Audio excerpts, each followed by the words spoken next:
Campo Vicente Lim, Calamba City, Laguna. Matagumpay na itinaguyod ng Police Regional Office 4A ang 2 araw na Chief of Police Refresher Seminar upang lalong patatagin ng kakayahan sa pamumuno at operasyon ng mga hepe ng pulisya sa buong rehiyon ng Calabarzon. Ginanap ang naturang pagsasanay sa kung saan pinagtuunan ng pansin ang pagpapalakas ng kapulisan laban sa krimen at pagpapataas ng antas ng serbisyo publiko.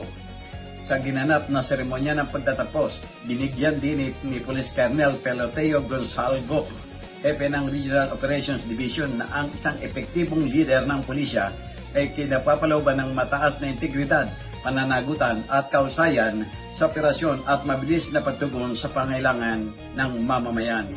Ang nasabing inisyatibo ay bahagi ng pangako ni PRO4A sa ilalim ng pamumuno ni Acting Regional Director Police Brigadier General Dominic L. Bacay na bumuo ng mga mahuhusay at mapapagkatiwalaang leader.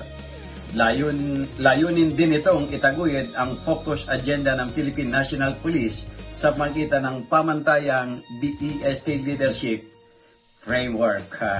Para sa journalnews.com.ph, sa Jojo Magsambol, People's Tonight.